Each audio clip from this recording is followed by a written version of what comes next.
माणू घल्लै उठी चलै, साध नाही अवेही गल्लै।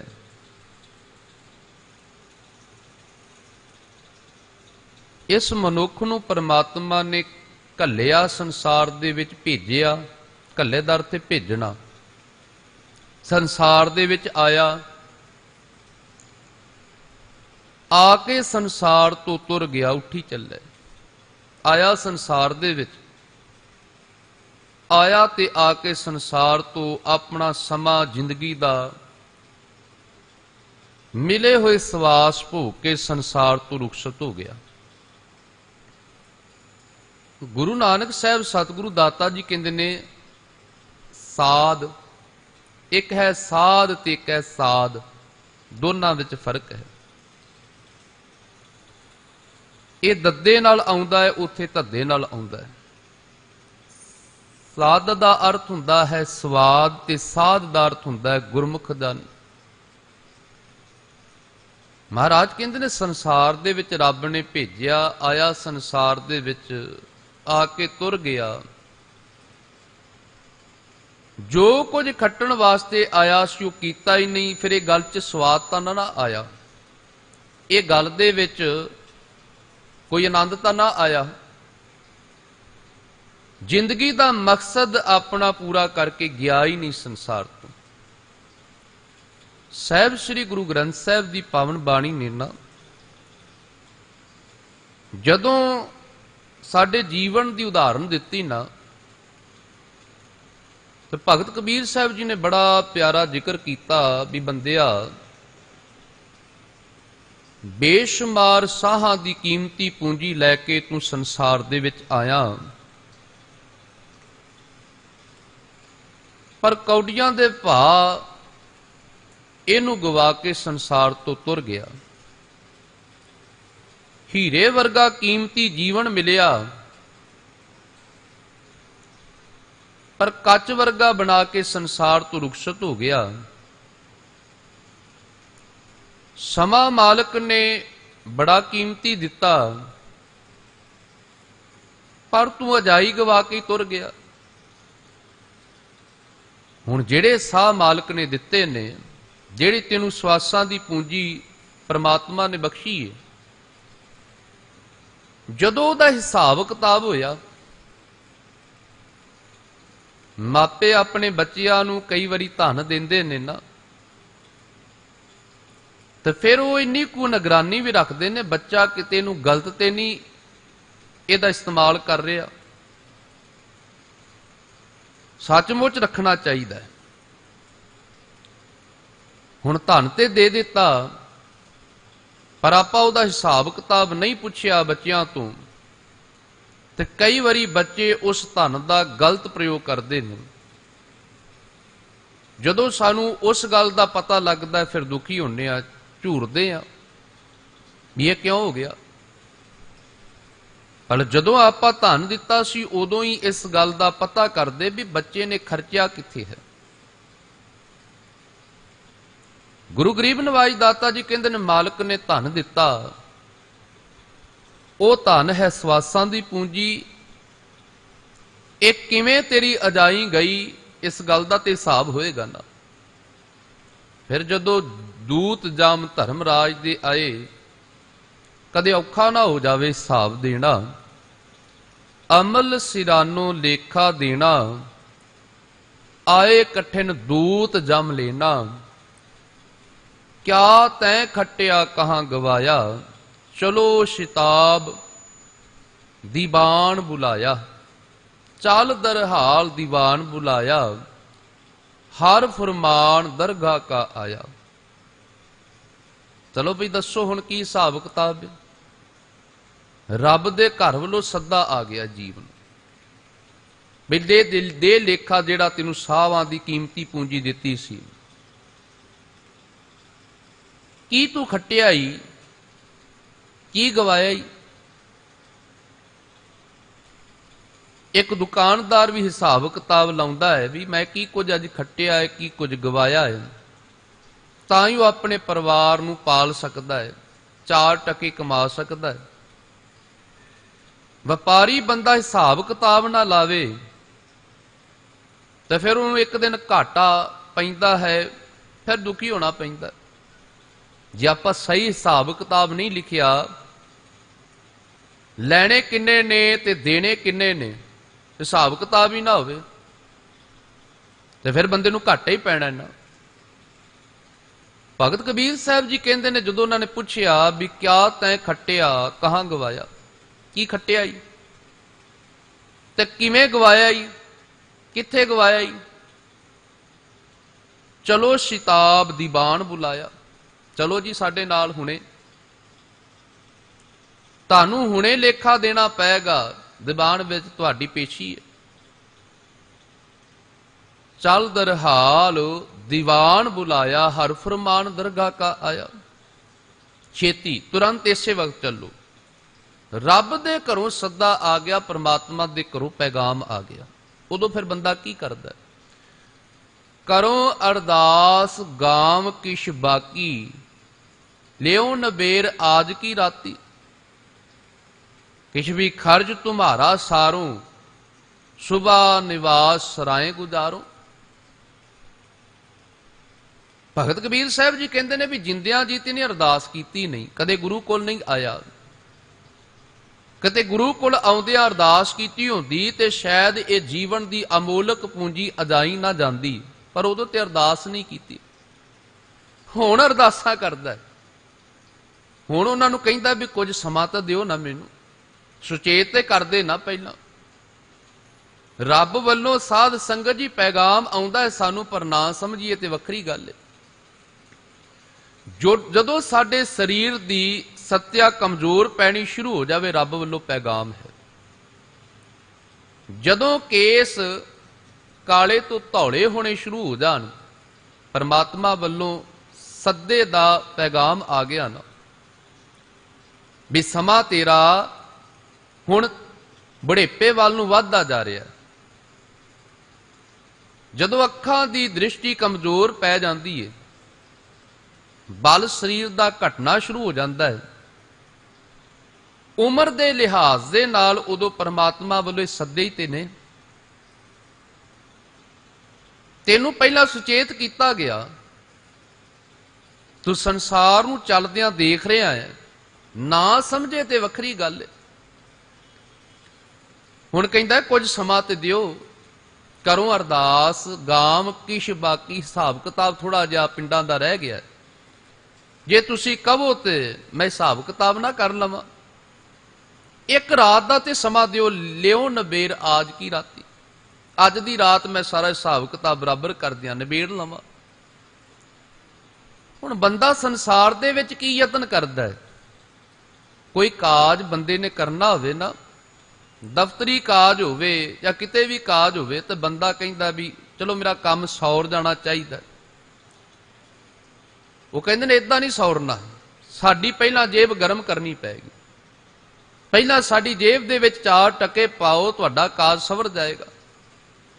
हुण गेड़े लाण तो बंदा सोचदा चंगा ही ये वक्त दोबारा दोबारा बर्बाद करना पए, उदों चंगा भी आपां इस मुलाजम की जेब दे विच 2 टके 4 टके पा के अपना काम सवार लईए, सीधा कर लईए। हुण दुनिया का काज बंदे ने सवारना वे नहीं समझदा ना भी 2-4 टके दे के चलो जे काज सवरदा है तो आपां अपना काम सवार लईए। किसी की मिन्नत भी करनी पए, किसी की सिफारिश भी लैनी पवे, किसी की सिफारिश पानी पवे तो बंदा पिछे थोड़ा हटदा है। हर एक यतन करता है, वाह तो पूरी लाउंदा है ना। हुण दुनियावी कामे दे सवरदे ने, जदों इहदे कोल 4 टके होण, रिश्वत दे के अपने काम सवार लैंदा है। हाँ कोई ईमानदार अफसर आ जावे तो चलो वखरी गल है, बाकी दुनियावी काज सवर जाते हैं जदों बंदा 4 टके दे दिंदा है। भगत कबीर साहब जी कहते ने, ये रब दे दूतां नूं भी कहिंदा जी एक रात ते दे दिओ। वो कहते नहीं जी समा नहीं दे सकते, तुहाडा भी कुछ खर्चा कर देंगे, अज रात नबेड़ लईए, लिहो नबेड़ आज की राती, लिहो नबेड़ दिए अज। किश भी खर्च तुम्हारा सारो, तुहानू भी कुछ चाह पानी का कर देंगे, तुहानू भी कुछ पैसे दे देंगे, तुहाडी भी जेब गर्म कर देंगे। एक रात का समा दे दो, सुबह निवास सराय गुजारो। सवखते ही ना जदों सवेर वेला होएगा, सजरे सजरे तुहाडे नाल तुर पवांगा, उत्थे जाके रस्ते विच ही आपां नमाज़ पढ़ लवांगे। सारी जिंदगी रब की बंदगी नहीं की तो हुण कहंदा चलो रस्ते विच कर लवांगे। जिंदगी किवें गुजर गई उहदा जिक्र भी बाणी ने कीता है। पर हरना लोभ झूठ निंद इवें ही करत गुदारी, मृग तृष्णा आस मिथ्या मिठी, ए टेक मनै सादारी। साकत की अवरदा जाए बिरथारी, जो कागद कह भार मूसा टू गवावत, काम नहीं गवारी। गुरु अर्जन साहब दाते दे धनासरी राग दे विच बचन आउंदे ने। महाराज कहंदे ने भी बंदे दी आरबला किवें गुजरदी है। अज पातशाह कहंदे ने मानू कल्लै उठी चलै। जिंदगी मिली गुजारी, गुजार के तुर गए, जो खट्टन आए सा खट्टिया नहीं, स्वाद नहीं आया इस गल दे विच, कुछ आनंद नहीं आया, जिंदगी का काज अधूरा ही रह गया। तो गुरु अर्जन साहब दाता जी कहते ने आरबला गुजरदी किवें है, ये उम्र गुजरदी किवें है। पर हरना लोभ झूठ निंद, पराए घरां वाल दृष्टि, तन दी ते धन दी वो मैनू प्राप्त हो जाए। क्योंकि लोभ की बिरती अंदर काबज है, आ भी मैनू मिल जाए, आ भी मैनू मिल जाए। फिर झूठ भी बोलता है अपने स्वार्थ की पूर्ति करने वास्ते, चार बंदियां नू ठगदा भी है। नहीं जी नहीं, ये चीज इन्ने दी ही आई है, मैनू इस तो घट ते वारा ही नहीं खांदी। झूठ भी बोलता है वपार दे विच भी। ते जिहड़ा कोई मुलाजम है वो कहता जी अगे देने पैंदे ने, करिए की। अपनी भी जेब चलो गर्म होंदी पर अगे भी तो देने पैंदे ने ना, खर्चा उपर तक करना पैंदा। की करिए, साडे ते वासी कुछ नहीं, इन्ने तो बिना सरना ही नहीं। झूठ झूठ दे नाल वाह पैंदा है। पर हरना लोभ झूठ निंद। मेरा अगला अवगण की निंदा। निंदा करदियां होया, झूठ बोलदियां होया, लोभ की बिरती दे विच विकारां दे विच गलतान होया, जिंदगी का यह सफर गुजर जाता है। पता ही नहीं लगता कदों समाप्ति होने वाली हो गई। इवें ही करत गुदारी। आस की है, मृग तृष्णा आस मिथ्या मीठी। मृग की जिहड़ी तृष्णा है ना, भुलेखा है ना, उन्होंने थल विच तपन भट्ठियां क्यों लह प्यासा। आस है उन्होंने बई अगे पानी है, प्यास लगी है, दौड़ रहा बेचारा। ये दौड़ केवल मिर्ग दी नहीं, हर एक इंसान की दौड़ है।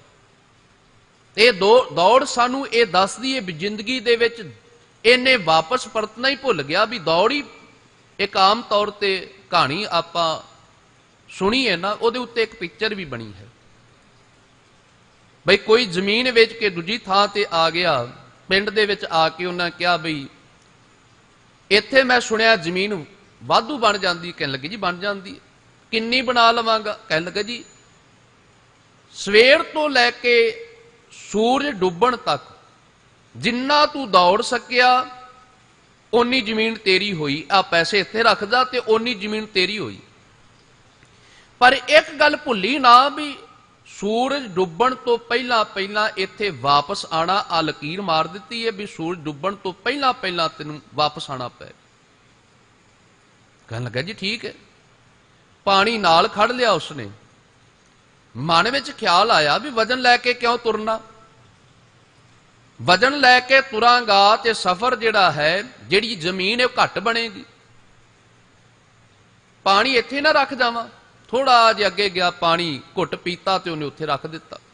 फिर दौड़िया, दौड़दा दौड़दा मन च ख्याल होया थोड़ा जिहा होर ना अगे चला जावां, इन्नी जमीन बन जाएगी। फिर जदों दौड़दा दौड़दा परेशान होया, साहो साही होया, फिर कहंदा वापस भी जाना है।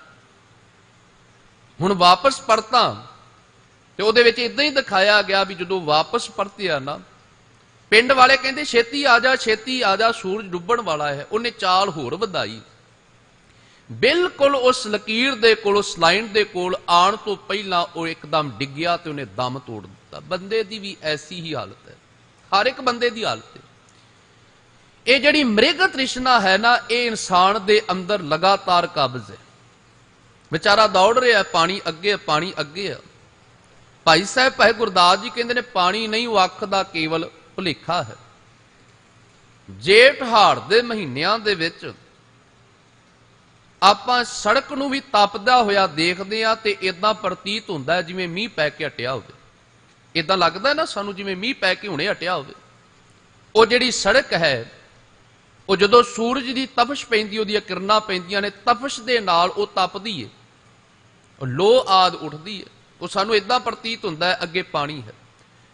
ਮਾਰੂਥਲ ਦਾ ਜਿਹੜਾ ਇਲਾਕਾ ਹੈ ਨਾ, ਰੇਗਿਸਤਾਨ ਦਾ ਰੇਤਲਾ ਇਲਾਕਾ ਹੈ, ਤੇ ਇਸ ਇਲਾਕੇ ਦੇ ਵਿੱਚ ਜਦੋਂ ਸੂਰਜ ਦੀ ਤਪਸ਼ ਪੈਂਦੀ, ਗਰਮੀ ਪੈਂਦੀ ਹੈ, ਰੇਤ ਤਪ ਜਾਂਦੀ ਹੈ ਤੇ ਇੱਕ ਭੁਲੇਖਾ ਪੈ ਜਾਂਦਾ ਹੈ। ਮਿਰਗ ਦੌੜਦਾ ਹੈ, ਦੌੜ ਦੇਖਦਾ ਸ਼ਾਇਦ ਪਾਣੀ ਅੱਗੇ ਆ, ਫਿਰ ਉੱਥੇ ਜਾਂਦਾ, ਉੱਥੇ ਨਹੀਂ ਪਾਣੀ ਮਿਲਦਾ, ਫਿਰ ਅੱਗੇ ਦੇਖਦਾ, ਉਹਨੂੰ ਇਦਾਂ ਲੱਗਦਾ ਅੱਗੇ ਪਾਣੀ, ਦੌੜੀ ਜਾਂਦਾ।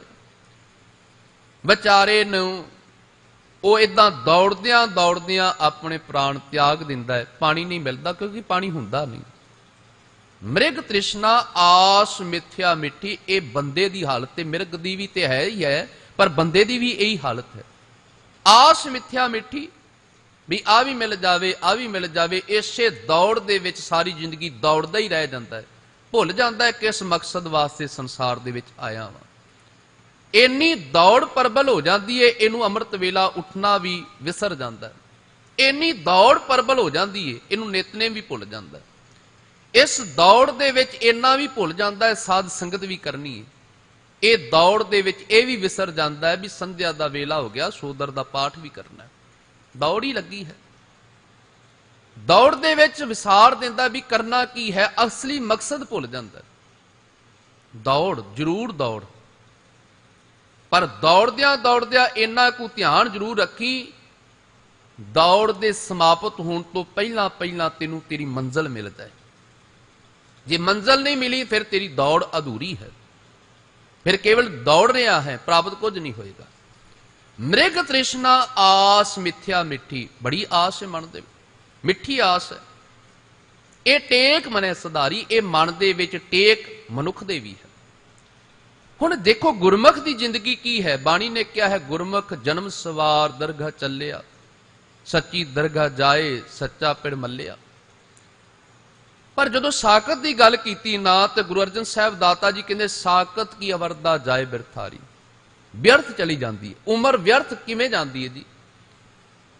ਜੈਸੇ ਕਾਗਜ਼ ਕੈ ਭਾਰ ਮੂਸਾ ਟੂਕ ਰਾਵਤ, ਕਾਗਜ਼ ਪਏ ਨੇ, ਲਾਇਬ੍ਰੇਰੀ ਹੈ, ਉਹਦੇ ਵਿੱਚੋਂ ਬੱਚੇ ਪੜ੍ਹ ਕੇ ਚੰਗੇ ਨੰਬਰ ਲੈ ਕੇ ਪਾਸ ਹੋ ਜਾਂਦੇ ਨੇ।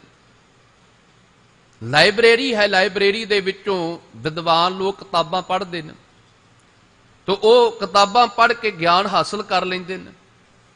ਕਿਸੇ ਨੂੰ ਦੇ ਨਾਲ ਚਰਚਾ ਕਰਨ ਦੇ ਵਿੱਚ, ਕਿਸੇ ਨੂੰ ਸੁਣਾਉਣ ਦੇ ਉਹ ਗਿਆਨ, ਉਹ ਜਾਣਕਾਰੀ ਕੰਮ ਆਉਂਦੀ ਹੈ। ਬੱਚੇ ਕਿਸੇ ਰੁਤਬੇ ਦੇ ਉੱਤੇ ਪਹੁੰਚ ਜਾਂਦੇ ਨੇ ਪੜ੍ਹ ਲਿਖ ਕੇ। ਮਹਾਰਾਜ ਕਹਿੰਦੇ ਨੇ ਪਰ ਜਿਹੜੀ ਸਾਕਤ ਦੀ ਅਵਰਦਾ ਹੈ ਨਾ, ਹੁਣ ਕਾਜ ਤੇ ਇੱਕ ਬੱਚੇ ਨੇ ਵੀ ਕੀਤਾ, ਇੱਕ ਗਿਆਨਵਾਨ ਮਨੁੱਖ ਨੇ ਵੀ ਕਿਤਾਬ ਪੜ੍ਹੀ, ਵਕਤ ਉਹਨੇ ਵੀ ਲਾਇਆ। ਵੇਖੋ ਸਮਾਂ ਉਹਨੇ ਦਿੱਤਾ ਨਾ, ਉਹ ਸਮੇਂ ਨੇ ਰੰਗਤ ਲੈ ਕੇ ਆਂਦੀ ਵੀ ਉਹ ਬੱਚਾ ਪੜ੍ਹ ਲਿਖ ਕੇ ਕਿਸੇ ਅਹੁਦੇ ਦੇ ਉੱਤੇ ਪਹੁੰਚ ਗਿਆ। ਮਾਂ ਬਾਪ ਵੀ ਖੁਸ਼ ਹੋਏ। ਕਿਸੇ ਦਿਨ ਉਹ ਆਪਣੇ ਸਕੂਲ ਗਿਆ, ਫਿਰ ਉਹ ਲਾਇਬ੍ਰੇਰੀ ਵਿੱਚ ਗਿਆ, ਜਾ ਕੇ ਲਾਇਬ੍ਰੇਰੀ ਦੀ ਸੰਭਾਲ ਕਰਨ ਵਾਲੇ ਉਸ ਵੀਰ ਨੂੰ ਮਿਲਿਆ, ਬੜਾ ਖੁਸ਼ ਹੋਇਆ ਉਹ ਵੀ ਅੱਗੋਂ, ਵੀ ਵਾਹ ਇੱਥੇ ਬੈਠ ਕੇ ਤੂੰ ਪੜ੍ਹਿਆ ਕਰਦਾ ਸੀ ਨਾ, ਮੈਨੂੰ ਬੜੀ ਖੁਸ਼ੀ ਹੋਈ, ਮੇਰਾ ਵੀ ਕੀਤਾ ਹੋਇਆ ਇਹ ਕਾਜ ਸਫਲ ਹੋ ਗਿਆ, ਜਿਹੜੀ ਮੈਂ ਮਿਹਨਤ ਕੀਤੀ ਨਾ, ਤੂੰ ਇਹ ਕਿਤਾਬਾਂ ਪੜ੍ਹ ਕੇ ਅੱਜ ਕਿਸੇ ਉਹਦੇ ਉੱਤੇ ਪਹੁੰਚ ਗਿਆ, ਬੜੀ ਖੁਸ਼ੀ ਹੋਈ। ਮਾਂ ਬਾਪ ਵੀ ਖੁਸ਼ ਹੋਏ, ਜਿਨ੍ਹਾਂ ਨੇ ਕਿਸੇ ਨੇ ਵਿਦਵਾਨਾਂ ਦੀਆਂ ਗੱਲਾਂ ਸੁਣੀਆਂ ਉਹ ਵੀ ਖੁਸ਼ ਹੋਏ। ਪਰ ਜਦੋਂ ਉਹ ਚੂਹਾ ਆਣ ਕੇ ਉਸੇ ਲਾਇਬ੍ਰੇਰੀ ਦੇ ਵਿੱਚ ਵੜਦਾ ਹੈ ਨਾ, ਤੇ ਉਹ ਕਿਤਾਬਾਂ ਨੂੰ ਢੁੱਕਦਾ ਹੈ। ਉਹ ਮਿਹਨਤ ਤੇ ਉਹ ਵੀ ਕਰ ਰਿਹਾ ਹੈ। ਹੁਣ ਉਹ ਨਾ ਕਿਸੇ ਵਿਦਵਾਨ ਦੇ ਕੰਮ ਆਈ ਕਿਤਾਬ, ਨਾ ਕਿਸੇ ਸਟੂਡੈਂਟ ਦੇ ਕੰਮ ਆਈ।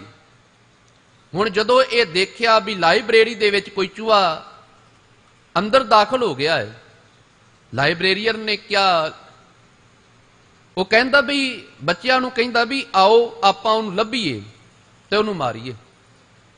ਜੇ ਸਾਡੇ ਘਰ ਦੇ ਵਿੱਚ ਕੱਪੜੇ ਪਏ ਹੋਣ, ਸਾਰੀ ਰਾਤ ਚੂਹਾ ਟੁਕਦਾ ਰਵੇ ਤੇ ਉਹ ਪਾਣ ਦੇ ਕੰਮ ਨਹੀਂ ਰਹਿ ਜਾਂਦੇ। ਜਿਹੜੀ ਚੰਗੀ ਚੀਜ਼ ਨੂੰ ਵੀ ਗਵਾ ਦੇਵੇ ਉਹ ਹੈ ਚੂਹੇ ਦੀ ਉਦਾਹਰਣ। ਭਾਵੇਂ ਉਹ ਫਸਲ ਦੀ ਗੱਲ ਹੋਵੇ, ਭਾਵੇਂ ਕੱਪੜਿਆਂ ਦੀ ਗੱਲ ਹੋਵੇ, ਤੇ ਭਾਵੇਂ ਕਾਗਜ਼ ਦੀ ਗੱਲ ਹੋਵੇ, ਕਿਤਾਬਾਂ ਦੀ ਗੱਲ ਹੋਵੇ। ਹੁਣ ਉਹ ਦਾਅਵਾ ਕਰੇ ਜੀ ਸਾਰੀ ਰਾਤ ਦੇਖੋ ਜੀ ਮੈਂ ਮਿਹਨਤ ਕੀਤੀ ਏ, ਤੁਸੀਂ ਇਦਾਂ ਤਾਂ ਨਾ ਕਰੋ, ਮੈਨੂੰ ਵੀ ਮੇਰਾ ਵੀ ਸਨਮਾਨ ਕਰੋ। ਉਹਦਾ ਸਨਮਾਨ ਕਿਵੇਂ ਹੋਏਗਾ? ਜਾਂ ਤੇ ਕੜਿੱਕੀ ਲਾਈ ਜਾਏਗੀ, ਜਾਂ ਪਿੰਜਰਾ ਉਹ ਲਾਇਆ ਜਾਏਗਾ, ਜੇ ਜਾਂ ਫਿਰ ਡੰਡਾ ਮਾਰ ਕੇ ਉਸ ਨੂੰ ਮਾਰਿਆ ਜਾਏਗਾ, ਜਾਂ ਦਵਾਈ ਪਾਈ ਜਾਏਗੀ। ਇਹ ਉਹਦਾ ਸਵਾਗਤ ਹੈ। ਕੜਿੱਕੀ ਲਾਈ ਗਈ ਵੀ ਚੂਹਾ ਫਸਿਆ ਤੇ ਮੌਤ ਹੋ ਗਈ। ਜਾਂ ਬੰਦੇ ਨੇ ਦੇਖਿਆ ਡੰਡਾ ਮਾਰਿਆ ਤੇ ਉਹਦੀ ਮੌਤ ਕਰ ਦਿੱਤੀ, ਮਾਰਿਆ ਡੰਡਾ ਤੇ ਖਤਮ ਕੀਤਾ। ਜਾਂ ਦਵਾਈ ਪਾਈ ਤੇ ਉਹ ਚੂਹੇ ਨੂੰ ਖਤਮ ਕੀਤਾ। ਸਾਰੀ ਰਾਤ ਵਿਚਾਰੇ ਨੇ ਉਹਨੇ ਵੀ ਮਿਹਨਤ ਕੀਤੀ, ਪਰ ਉਹਦੀ ਮਿਹਨਤ ਕਿਸੇ ਲੇਖੇ ਨਹੀਂ, ਕਿਉਂਕਿ ਉਹਨੇ ਚੀਜ਼ਾਂ ਨੂੰ ਵਿਗਾੜ ਦਿੱਤਾ, ਗਵਾ ਦਿੱਤਾ। ਗੁਰੂ ਅਰਜਨ ਸਾਹਿਬ ਦਾਤਾ ਜੀ ਕਹਿੰਦੇ ਨੇ ਸਾਕਤ ਬੰਦੇ ਦੀ ਇਹੀ ਉਦਾਹਰਨ ਹੈ। ਸਾਰੀ ਜ਼ਿੰਦਗੀ ਸੰਸਾਰ ਦੇ ਵਿੱਚ ਰਹਿੰਦਾ ਹੈ, ਜ਼ਿੰਦਗੀ ਦੇ ਇਹ ਸਵਾਬ ਭੋਗਦਾ ਹੈ, ਪਰ ਜਿਵੇਂ ਉਸ ਚੂਹੇ ਦੀ ਉਦਾਹਰਨ ਹੈ ਨਾ, ਵਿਚਾਰਾ ਮਿਹਨਤ ਤੇ ਕਰ ਰਿਹਾ ਪਰ ਅਜਾਈ ਜਾ ਰਹੀ ਹੈ। ਇਹ ਵੀ ਆਪਣੀ ਜ਼ਿੰਦਗੀ ਨੂੰ ਟੁੱਕਦਾ ਹੀ ਰਹਿੰਦਾ ਹੈ। ਫਿਰ ਜਦੋਂ ਜਮਾ ਦਾ ਡੰਡਾ ਸਿਰ ਦੇ ਉੱਤੇ ਪੈਂਦਾ ਹੈ ਨਾ, ਸਾਕਤ ਕੀ ਵਰਦਾ ਜਾਏ ਬਿਰਤਾਰੀ, ਜੋ ਕਾਗਦ ਕਹਿ ਭਾਰ ਮੂਸਾ ਟੂ ਗਵਾਵਤ, ਕਾਮ ਨਹੀਂ ਗਵਾਰੀ, ਕਿਸੇ ਦੇ ਕੰਮ ਨਹੀਂ ਰਹਿਣ ਦਿੱਤਾ ਉਹਨੇ। ਬਸ ਬੰਦੇ ਦੀ ਵੀ ਇਹੀ ਉਦਾਹਰਨ ਹੈ।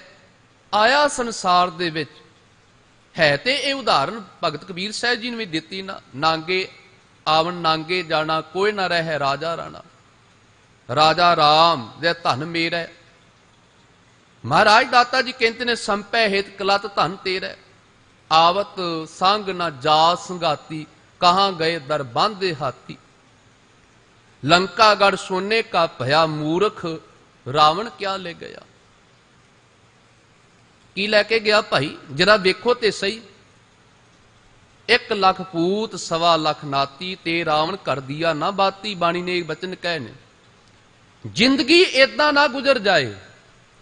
ਹੁਣ ਕਿਉਂਕਿ ਅਗਲਾ ਸ਼ਲੋਕ ਉਸੇ ਨਾਲ ਸੰਬੰਧਿਤ ਹੈ ਤੇ ਮੈਂ ਤਾਂ ਤੁਹਾਡੇ ਨਾਲ ਇਹ ਬਚਨ ਸਾਂਝੇ ਕੀਤੇ ਨੇ। ਹੁਣ ਸ਼੍ਰੀ ਰਾਮ ਚੰਦਰ ਦੀ ਤੇ ਰਾਵਣ ਦੀ ਉਦਾਹਰਨ ਆਣੀ ਹੈ, ਲక్ష్మణ ਦੀ ਗੱਲ, ਸੀਤਾ ਦੀ ਗੱਲ ਹੋਣੀ ਹੈ। ਧਿਆਨ ਦੇ ਨਾਲ ਬਚਨਾਂ ਨੂੰ ਸੁਣੀਏ, ਵਿਚਾਰੀਏ। ਪਹਿਲੀ ਗੱਲ, ਇਹ ਸਮਾਂ ਏਦਾਂ ਨਾ ਗੁਜ਼ਰ ਜਾਏ ਜਿਹੜਾ ਮਿਲਿਆ ਹੈ। ਕਦੇ ਸਾਨੂੰ ਇਹ ਨਾ ਕਹਿਣਾ ਪਵੇ ਬਾਣੀ ਦੇ ਬਚਨ ਸਾਡੇ ਉੱਤੇ ਲਾਗੂ ਨਾ ਹੋਣ। ਚੱਲੇ ਜਵਾਰੀ ਦੋਏ ਹੱਥ ਝਾੜ, ਕਹਿ ਕਬੀਰ ਕਿਛ ਗੁਣ ਵਿਚਾਰ, ਚੱਲੇ ਜਵਾਰੀ ਦੋਏ ਹੱਥ ਝਾੜ। ਕੁਝ ਵਿਚਾਰ ਕਰ, ਕਦੇ ਸੰਸਾਰ ਦੇ ਵਿੱਚ ਜਵਾਰੀਆਂ ਦੀ ਤਰ੍ਹਾਂ ਨਾ ਜਾਣਾ ਪੈ ਜਾਏ। ਆਓ ਹੁਣ ਅੰਮ੍ਰਿਤ ਬਚਨਾਂ ਦੀ ਅਗਲੀ ਵਿਚਾਰ ਨੂੰ ਸਮਝੀਏ। ਮਹਾਰਾਜ ਦਾਤਾ ਜੀ ਫਰਮਾਉਂਦੇ ਨੇ, ਰਾਮ ਝੁਰੈ ਦਲ ਮੇਲਵੈ, ਅੰਤਰ ਬਲ ਅਧਿਕਾਰ, ਬੰਤਰ ਕੀ ਸੈਨਾ ਸੇਵੀਐ, ਮਨ ਤਨ ਜੁਜ ਅਪਾਰ। ਗੁਰੂ ਨਾਨਕ ਸਾਹਿਬ ਦਾਤਾ ਜੀ ਇੱਕ ਉਦਾਹਰਨ ਦਿੰਦੇ ਨੇ। ਉਸ ਸ਼ਲੋਕ ਦੇ ਬਿਲਕੁਲ ਜਿਹੜੇ 2 ਸ਼ਲੋਕ ਇਕੱਠੇ ਨੇ ਨਾ, ਇੱਕੋ ਵਿਚਾਰ ਹੈ ਵੀ ਉਹੀ ਵਿਚਾਰ ਚੱਲ ਰਹੀ ਹੈ। ਇਸ ਪੰਕਤੀਆਂ ਦੇ ਅਰਥ ਨਾ ਅੰਤਿਮ ਪੰਕਤੀ ਨੂੰ ਪੜ੍ਹ ਕੇ ਸਪਸ਼ਟ ਹੁੰਦੇ ਨੇ। ਮੈਂ ਉਹ ਪੰਕਤੀ ਤੁਹਾਡੇ ਨਾਲ ਸਾਂਝੀ ਕਰਕੇ ਫਿਰ ਦੁਬਾਰਾ ਉੱਪਰ ਆਵਾਂਗਾ, ਕਿਉਂਕਿ ਉੱਤੇ ਤਾਂ ਸਾਨੂੰ ਇਦਾਂ ਹੀ ਲੱਗੇਗਾ ਪਤਾ ਨਹੀਂ ਕੀ ਉਦਾਹਰਨਾਂ ਦਿੱਤੀਆਂ ਨੇ। ਨਾਨਕ ਬੇਪਰਵਾਹ ਸੋ ਕਿਰਤ ਨਾ ਮਿਟੀ ਰਾਮ। ਕਿਰਤ ਦਾ ਅਰਥ ਹੁੰਦਾ ਕਰਮ, ਕੰਮ। ਜੇ ਤੁਸੀਂ ਉਦਾਹਰਨ ਦੇਵੋ ਵੀ ਸ਼੍ਰੀ ਰਾਮ ਚੰਦਰ ਜੀ ਰੱਬ ਨੇ ਤੇ ਗੁਰੂ ਨਾਨਕ ਸਾਹਿਬ ਦਾਤਾ ਜੀ ਨੇ ਇਹਨਾਂ 2 ਸ਼ਲੋਕਾਂ ਦੇ ਵਿੱਚ ਇਹ ਗੱਲ ਦਾ ਖੰਡਨ ਕਰ ਦਿੱਤਾ। ਮਹਾਰਾਜ ਕਹਿੰਦੇ ਰੱਬ ਦੇ ਉੱਤੇ ਕੋਈ ਲੇਖੇ ਜੋਖੇ ਦਾ ਲੇਖ ਨਹੀਂ ਹੈ। ਉਹਨੇ ਤੇ ਸੰਸਾਰ ਨੂੰ ਲੇਖੇ ਜੋਖੇ ਵਿੱਚ ਪਾਇਆ ਹੈ ਨਾ। ਪਰਮਾਤਮਾ ਦੇ ਉੱਤੇ ਕੋਈ ਲੇਖੇ ਜੋਖੇ ਦਾ ਅਸਰ ਤੇ ਨਹੀਂ। ਜੇ ਲੇਖੇ ਜੋਖੇ ਵਿੱਚ ਰੱਬ ਹੀ ਪੈ ਗਿਆ ਤਾਂ ਫਿਰ ਉਹਨੂੰ ਪਰਮਾਤਮਾ ਸਰਬ ਸ਼ਕਤੀਮਾਨ ਕਿਵੇਂ ਕਵਾਂਗੇ? ਗੁਰੂ ਨਾਨਕ ਸਾਹਿਬ ਦਾਤਾ ਜੀ ਉਦਾਹਰਨ ਦੇਖਦਿਆਂ ਕਹਿੰਦੇ ਨੇ ਬਈ ਰਾਮ ਝੁਰੈ ਝੁਰਦਾ ਹੈ, ਰਾਮ ਜੀ ਨੂੰ ਵੀ ਦੁਖੀ ਹੋਣਾ ਪਿਆ। ਰੱਬ ਤੇ ਆਨੰਦ ਸਰੂਪ ਹੈ ਨਾ, ਪਰਮਾਤਮਾ ਪਰਮੇਸ਼ਰ ਤੇ ਹਮੇਸ਼ਾ ਹੀ ਆਨੰਦ ਦੇ ਵਿੱਚ, ਉਸ ਘਰ ਦੇ ਵਿੱਚ ਨੇ ਤਾਂ ਹਰ ਕਾ ਆਨੰਦ ਸੋਗ ਨਾ ਬੀਆ, ਉੱਥੇ ਤੇ ਹੈ ਹੀ ਨਹੀਂ ਸੋਗ ਵਾਲੀ ਕੋਈ ਗੱਲ, ਉਹਦੇ ਸਦਾ ਆਨੰਦ ਦੇ ਵਿੱਚ ਖਿੜਿਆ ਹੋਇਆ ਹੈ। ਤੇ ਜੇ ਉੱਥੇ ਸੋਗ ਹੈ ਤੇ ਫਿਰ ਆਪਾਂ ਉਹਨੂੰ ਰੱਬ ਥੋੜਾ ਕਹਿ ਸਕਦੇ ਹਾਂ। ਜਿਹੜਾ ਰੱਬ ਹੀ ਦੁਖੀ ਹੋ ਗਿਆ, ਸੰਸਾਰ ਉਹਨੇ ਤੇ ਸੁੱਖ ਦੇਣੇ ਨੇ। ਗੁਰੂ ਨਾਨਕ ਸਾਹਿਬ ਦਾਤਾ ਜੀ ਕਹਿੰਦੇ ਰਾਮ ਝੁਰੈ ਦਲ ਮੀਲਵੈ। ਫਿਰ ਉਹਨੇ ਦਲ ਦੇ ਨਾਲ ਜਦੋਂ ਸੰਯੋਗ ਪਾਇਆ ਨਾ, ਜਦੋਂ ਆਪਾਂ ਪੁਰਾਤਨ ਇਤਿਹਾਸ ਨੂੰ ਪੜ੍ਹਦੇ ਹਾਂ, ਉਹਦੇ ਵਿੱਚ ਇੱਕ ਉਦਾਹਰਨ ਆਉਂਦੀ ਹੈ ਵੀ ਨਾਰਦ ਜੀ ਨਾ ਸ਼ਿਵ ਜੀ ਦੇ ਕੋਲ ਵੀ ਗਏ, ਬ੍ਰਹਮਾ ਦੇ ਕੋਲ ਗਏ, ਤੇ ਉਸ ਤੋਂ ਬਾਅਦ ਵਿਸ਼ਨੂੰ ਦੇ ਕੋਲ ਗਏ, ਤੇ ਜਾ ਕੇ ਸਾਰਿਆਂ ਨੂੰ ਕਹਿੰਦੇ ਨੇ ਜੀ ਅਸੀਂ ਤੇ ਕਾਮ ਨੂੰ ਜਿੱਤ ਆਏ ਹਾਂ। ਉਹ ਚਲੋ ਕਹਿੰਦੇ ਨੇ ਵੀ ਜੇ ਜਿੱਤਣਾ ਤੇ ਬੜਾ ਔਖਾ ਹੈ, ਪਰ ਜੇ ਜਿੱਤ ਆਇਆ ਤੇ ਚੱਲ ਕੋਈ ਨਹੀਂ, ਲੋਕਾਂ ਨੂੰ ਦੱਸਣ ਦਾ ਕੀ ਲਾਭ ਇਸ ਦੇ ਵਿੱਚ, ਸਾਨੂੰ ਦੱਸਣ ਦਾ ਕੀ ਫਾਇਦਾ ਹੋਏਗਾ। ਕਹਿੰਦਾ ਕਮਾਲ ਹੋ ਗਈ, ਮੇਰੀ ਚੜ੍ਹਤ ਹੋ ਰਹੀ ਹੈ ਤੇ ਲੋਕ ਬਰਦਾਸ਼ਤ ਨਹੀਂ ਕਰਦੇ। ਤਾਂ ਵਿਸ਼ਨੂੰ ਨੇ ਇੱਕ ਦਿਨ ਨਾ ਮਾਇਆ ਨਗਰੀ ਬਣਾ ਦਿੱਤੀ, ਸਭ ਕੁਝ ਇੱਕ ਮਾਇਆ ਦੀ ਖੇਡ, ਵੀ ਨਾਰਦ ਨੂੰ ਕੇਵਲ ਪਰਖਣ ਵਾਸਤੇ। ਉੱਥੇ ਰਾਜ ਭਾਗ ਬਣਾ ਦਿੱਤਾ, ਰਾਜਾ ਬਣਾ ਦਿੱਤਾ, ਉੱਥੇ ਇੱਕ ਰਾਜਕੁਮਾਰੀ ਬਣਾ ਦਿੱਤੀ, ਉਹਦਾ ਸਵੰਬਰ ਰਚ ਦਿੱਤਾ ਗਿਆ। ਨਾਰਦ ਜੀ ਉੱਥੇ ਪਹੁੰਚ ਗਏ, ਖੇਡ ਸਾਰੀ ਵੀ ਉਹ ਇਦਾਂ ਹੀ ਰਚੀ ਗਈ ਜਿਵੇਂ ਉਹ ਮੈਂ ਇਹ ਉਦਾਹਰਨ ਨਹੀਂ ਦੇ ਰਿਹਾ, ਮੈਂ ਇਹ ਨਹੀਂ ਕਹਿ ਰਿਹਾ ਵੀ ਇਹ ਗੱਲ ਸਹੀ ਹੈ ਕਿ ਗਲਤ ਹੈ, ਪਰ ਉਹਨਾਂ ਦੇ ਪੁਰਾਤਨ ਇਤਿਹਾਸ ਦੇ ਵਿੱਚ ਉਦਾਹਰਨ ਹੈ। ਕੇਵਲ ਉਦਾਹਰਨ ਨੂੰ ਦੇਖ ਕੇ ਕਿਰਤ ਨਾ ਮਿਟੀ ਰਾਮ ਦੇ ਉੱਤੇ ਮੈਂ ਤੁਹਾਡੇ ਨਾਲ ਉਦਾਹਰਨ ਸਾਂਝਾ ਕਰ ਰਿਹਾ ਵੀ ਰੱਬ ਪਰਮਾਤਮਾ ਪਰਮੇਸ਼ਰ ਉੱਤੇ ਕਰਮਾਂ ਦਾ ਲੇਖ ਨਹੀਂ, ਜਿਹਦੇ ਉੱਤੇ ਕਰਮਾਂ ਦਾ ਲੇਖ ਹੈ ਨਾ, ਉਹਨੂੰ ਸੰਸਾਰ ਦੇ ਵਿੱਚ ਰੱਬ ਨਹੀਂ ਕਿਹਾ ਜਾ ਸਕਦਾ। ਉਹ ਕਹਿੰਦੇ ਵੀ ਉਹ ਸਭ ਕੁਝ ਵਾਪਰਿਆ, ਸਵੰਬਰ ਰਚਿਆ ਗਿਆ। ਹੁਣ ਸਾਰੀ ਖੇਡ ਤੇ ਵਿਸ਼ਨੂੰ ਦੀ ਸੀ। ਉਹਨੇ ਕਿਹਾ, ਰਾਜੇ ਨੇ ਕਿਹਾ ਵੀ ਨਾਰਦ ਜੀ ਤੁਸੀਂ ਆਏ ਹੋ, ਦੱਸੋ ਇਸ ਰਾਜਕੁਮਾਰੀ ਦੇ ਭਾਗ ਦੇ ਵਿੱਚ ਕੀ ਹੈ। ਉਹਨੇ ਜਦੋਂ ਬਾਹ ਫੜੀ ਨਾ, ਉਹ ਜਿਹੜਾ ਕਹਿੰਦਾ ਸੀ ਮੈਂ ਕਾਮ ਨੂੰ ਜਿੱਤ ਲਿਆ, ਕਾਮ ਹਾਵੀ ਹੋ ਗਿਆ। ਉਹ ਕਹਿੰਦਾ ਜਿਹਨੂੰ ਤ੍ਰਿਲੋਕੀ ਦਾ ਮਾਲਕ ਵਿਆਹਣ ਵਾਸਤੇ ਆਏਗਾ। ਵਿਸ਼ਨੂੰ ਦੇ ਕੋਲ ਗਿਆ, ਕਹਿਣ ਲੱਗਾ ਜੀ ਮੈਨੂੰ ਆਪਣਾ ਰੂਪ ਦੇ ਦਿਓ। ਖੇਡ ਤੇ ਸਾਰੀ ਉਹਦੀ ਸੀ, ਉਹਨੇ ਬਾਕੀ ਦਾ ਸਾਰਾ ਰੂਪ ਸੁੰਦਰ ਬਣਾ ਦਿੱਤਾ, ਕਿਉਂਕਿ ਬੰਦੇ ਨੂੰ ਆਪਣਾ ਮੂੰਹ ਤੇ ਨਹੀਂ ਨਾ ਦਿਸਦਾ, ਉਹਨੂੰ ਵੇਖਣ ਵਾਸਤੇ ਸਾਨੂੰ ਦਰਪਣ ਸ਼ੀਸ਼ਾ ਚਾਹੀਦਾ, ਜਾਂ ਕੋਈ ਇਹਦੀ ਚੀਜ਼ ਜਿਹਦੇ ਵਿੱਚ ਅਸੀਂ ਦੇਖ ਸਕੀਏ। ਜੇ ਪਾਣੀ ਪੂਣੀ ਆਦਿ ਦੇ ਵਿੱਚ ਟਿਕਿਆ ਹੋਵੇ ਪਾਣੀ ਚ, ਉਹਦੇ ਵਿੱਚ ਆਪਾਂ ਦੇਖ ਸਕਦੇ ਹਾਂ। ਬਾਕੀ ਤੇ ਬੰਦੇ ਨੂੰ ਆਪਣੇ ਹੱਥ ਵੀ ਦਿਸਦੇ ਨੇ, ਪੈਰ ਵੀ ਦਿਸਦੇ ਨੇ, ਬਾਕੀ ਸਰੀਰ ਤੇ ਆਪਾਂ ਚਲੋ ਦੇਖ ਸਕਦੇ ਹਾਂ। ਪਰ ਬੰਦਾ ਕਵੇ ਵੀ ਮੈਂ ਆਪਣੇ ਚਿਹਰੇ ਨੂੰ ਦੇਖ ਲਵਾਂ, ਅੱਖਾਂ ਨੂੰ ਦੇਖ ਲਵਾਂ, ਕੰਨਾਂ ਨੂੰ ਦੇਖ ਲਵਾਂ, ਜਿਹੜਾ ਇਸ ਤੋਂ ਉੱਪਰਲਾ ਭਾਗ ਹੈ ਉਹਨੂੰ ਨਹੀਂ ਨਾ ਦੇਖਿਆ ਜਾ ਸਕਦਾ। ਉਹ ਕਹਿੰਦੇ ਵੀ ਗਿਆ ਰਾਜ ਸਭਾ ਦੇ ਵਿੱਚ, ਹੁਣ ਉਹ ਗੁਣ ਲੈ ਕੇ, ਉਹ ਵੇਸ ਲੈ ਕੇ, ਤੋ ਰਾਜਕੁਮਾਰੀ ਆਈ ਤੋਂ ਫਿਰ ਅੱਗੋਂ ਦੀ ਲੰਘ ਗਈ। ਲੱਗਾ ਕਮਾਲ ਹੈ, ਉਹ ਫਿਰ ਅੱਗੇ ਹੋ ਕੇ ਬੈਠੇ ਤੇ ਫਿਰ ਰਾਜਕੁਮਾਰੀ ਆਵੇ ਤੇ ਅੱਗੋਂ ਦੀ ਲੰਘ ਜਾਏ। ਕਹਿੰਦਾ ਕਮਾਲ ਹੋ ਗਈ, ਮੇਰਾ ਐਡਾ ਸੋਹਣਾ ਰੂਪ ਤੇ ਮੈਨੂੰ ਕਿਉਂ ਨਹੀਂ ਵਰਮਾਲਾ ਪਾਈ ਜਾ ਰਹੀ।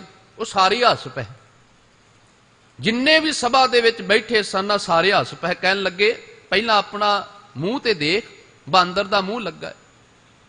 ਉਹ ਕਹਿਣ ਲੱਗੇ ਇਦਾਂ ਕਿਵੇਂ ਹੋ ਸਕਦਾ ਹੈ। ਉਹ ਟਿਕੇ ਹੋਏ ਪਾਣੀ ਦੇ ਬਰਤਨ ਦੇ ਵਿੱਚ, ਉਹਨੇ ਟਿਕਿਆ ਹੋਇਆ ਪਾਣੀ ਦੇ ਵਿੱਚ ਆਪਣੀ ਤਸਵੀਰ ਦੇਖੀ ਤੇ ਬੜਾ ਕ੍ਰੋਧਿਤ ਹੋਇਆ। ਨਾਰਦ ਝਗੜਾ ਕਰਨ ਵਾਸਤੇ ਵਿਸ਼ਨੂੰ ਕੋਲ ਪਹੁੰਚ ਗਿਆ, ਬੜਾ ਵੱਡਾ ਅਪਮਾਨ ਕੀਤਾ ਜੇ ਸਭਾ ਦੇ ਵਿੱਚ, ਮੇਰੇ ਨਾਲ ਚੰਗੀ ਨਹੀਂ ਤੁਸੀਂ ਕੀਤੀ।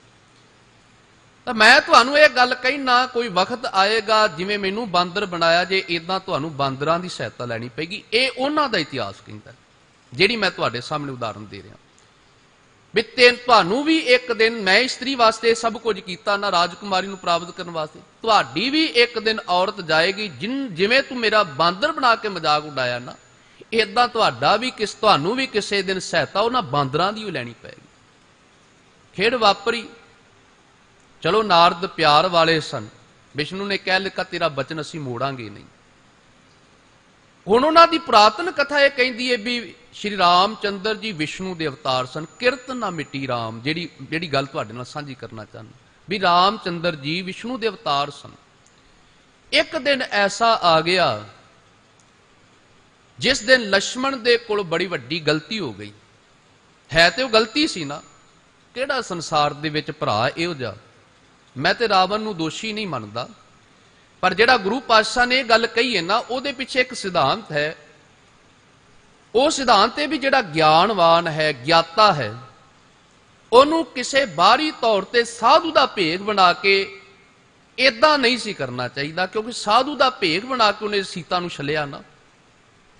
ਇਦਾਂ ਤਾਂ ਧਰਮ ਤੋਂ ਦੁਨੀਆ ਦਾ ਵਿਸ਼ਵਾਸ ਉੱਠ ਜਾਏ। ਇੱਕ ਸਾਧ ਸੰਗਤ ਜੀ ਬੇਸਮਝ ਬੰਦਾ ਗਲਤੀ ਕਰੇ ਨਾ, ਉਹਦੀ ਗਲਤੀ ਮਾਫ ਕੀਤੀ ਜਾ ਸਕਦੀ ਹੈ। ਜਿਹੜਾ ਵਿਚਾਰੇ ਨੂੰ ਗਿਆਨ ਹੀ ਨਹੀਂ, ਬੇਸਮਝ ਹੈ, ਉਹਦੀ ਗਲਤੀ ਤੇ ਚਲੋ ਅਣਦੇਖਿਆ ਕੀਤਾ ਜਾ ਸਕਦਾ ਹੈ। ਇੱਕ ਬੰਦੇ ਨੂੰ 4 ਵੇਦਾਂ ਦਾ ਤੁਸੀਂ ਗਿਆਤਾ ਕਹਿੰਦੇ ਹੋ, ਜਿਹੜਾ 4 ਵੇਦਾਂ ਦਾ ਗਿਆਤਾ ਹੋਵੇ, ਉਹ ਜਾਣ ਬੁੱਝ ਕੇ ਸਮਝਦਾਰ ਹੋ ਕੇ ਵੀ ਗਲਤੀ ਕਰੇ, ਉਹਦੀ ਗਲਤੀ ਤੇ ਮਾਫ ਕਰਨ ਯੋਗ ਨਹੀਂ। ਗਲਤੀ ਤੇ ਇਹਦੇ ਵਿੱਚ ਦੇਖੀਏ, ਜੇ ਸਰੂਪ ਨਕਾ ਦੀ ਗੱਲ ਕਰਦੇ ਆ, ਗਲਤੀ ਕਿਸ ਦੀ ਸੀ? ਕਿਸੇ ਨੂੰ ਵੀ ਹੱਕ ਹੈ ਭਾਈ। ਜੇ ਆਪਾਂ ਉਸ ਸਮੇਂ ਦੇ ਵਿੱਚ ਸਵੰਬਰ ਦੀ ਗੱਲ ਕਰਦੇ ਆ ਤੇ ਇਹਦਾ ਮਤਲਬ ਹੱਕ ਸੀ ਨਾ ਉਹਨਾਂ ਦੇ ਕੋਲ। ਸਮੇਂ ਮੁਤਾਬਕ ਇਹ ਚੋਣ, ਮਸਕੀਨ ਜੀ ਵੀ ਇੱਕ ਗੱਲ ਕਹਿੰਦੇ ਸਨ ਵੀ ਬੱਚਿਆਂ ਕੋਲ ਗਲਤ ਚੋਣ ਹੋਣ ਲੱਗ ਪਈ। ਫਿਰ ਸਮਾਂ ਦੇਖਿਆ ਤੇ ਕਿਉਂਕਿ ਉਸ ਸਮੇਂ ਦੀ ਜੇ ਆਪਾਂ ਸਵੰਬਰ ਦੀ ਗੱਲ ਕਰਦੇ ਹੋ, ਚੋਣ ਕਰਨ ਦਾ ਹੀ ਤੇ ਸਮਾਂ ਸੀ। ਫਿਰ ਬੱਚਿਆਂ ਕੋਲ ਗਲਤੀ ਹੋਣ ਲੱਗ ਗਈ, ਪਰਿਵਾਰ ਟੁੱਟਣ ਲੱਗ ਗਏ। ਬਜ਼ੁਰਗ ਸਿਆਣੇ ਲੋਕਾਂ ਨੇ ਕਿਹਾ ਨਹੀਂ, ਇਦਾਂ ਨਹੀਂ, ਰਿਸ਼ਤੇ ਅਸੀਂ ਗੰਢਾਂਗੇ, ਅਸੀਂ ਚੰਗੇ ਪਰਿਵਾਰ ਦੇਖਾਂਗੇ, ਪਹਿਲਾਂ ਬੱਚੇ ਨੂੰ ਦੇਖਾਂਗੇ, ਉਸ ਤੋਂ ਬਾਅਦ ਆਪਣੀ ਧੀ ਦਾ ਵਿਆਹ ਕਰਾਂਗੇ, ਸੋਚ ਸਮਝ ਕੇ। ਕਿਉਂਕਿ ਰਿਸ਼ਤੇ ਟੁੱਟਣ ਲੱਗ ਗਏ ਸਨ, ਪਰਿਵਾਰ ਟੁੱਟਣ ਲੱਗ ਗਏ ਸਨ। ਅੱਜ ਵੀ ਤੁਸੀਂ ਦੇਖਦੇ ਹੋ ਜਿਨ੍ਹਾਂ ਥਾਵਾਂ ਤੇ ਇਹ ਅਧਿਕਾਰ ਹੈ, ਵਿਦੇਸ਼ਾਂ ਵਿੱਚ ਵੀ, ਅੱਜ ਵੀ ਆਪਣੇ ਦੇਸ਼ ਮੁਲਕਾਂ ਵਿੱਚ ਵੀ ਦੇਖਦੇ ਹਾਂ, ਕੋਈ 100 ਦੇ ਵਿੱਚੋਂ 10% ਇਹੋ ਜਿਹੇ ਉਹ ਲਵ ਮੈਰਿਜ ਕਰਨ ਵਾਲੇ ਕੇਸ ਨੇ ਵੀ ਜਿਨ੍ਹਾਂ ਦੇ ਪਰਿਵਾਰ ਨਿਭਦੇ ਨੇ ਤੋੜ ਤੱਕ, ਨਹੀਂ ਤੇ ਟੁੱਟ ਜਾਂਦੇ ਨੇ। ਚਲੋ ਖੈਰ, ਮੇਰਾ ਇਹ ਵਿਸ਼ਾ ਨਹੀਂ, ਹੁਣ ਵਿਸ਼ੇ ਦੀ ਆਪਾਂ ਗੱਲ ਕਰੀਏ, ਜਿਹੜੀ ਗੱਲ ਚੱਲ ਰਹੀ ਹੈ। ਤਾਂ ਉਹ ਕੀ ਹੋਇਆ ਵੀ ਜਦੋਂ ਰਾਮਚੰਦਰ ਜੀ ਨੂੰ, ਸ਼੍ਰੀ ਰਾਮਚੰਦਰ ਨੂੰ ਸੀਤਾ ਕਹਿੰਦੀ ਹੈ ਵੀ ਹਿਰਨ ਦੇਖਿਆ ਮੈਂ ਸੋਨੇ ਵਰਗਾ, ਸੁਨਹਿਰੀ ਕਲਰ ਹੁੰਦਾ। ਉਹ ਕਹਿਣ ਲੱਗੇ ਮਾਇਆ ਦਾ ਕੋਈ ਛਲ ਹੋਏਗਾ, ਸੁਨਹਿਰੀ ਕਲਰ ਦਾ ਹਿਰਨ ਨਹੀਂ ਹੁੰਦਾ।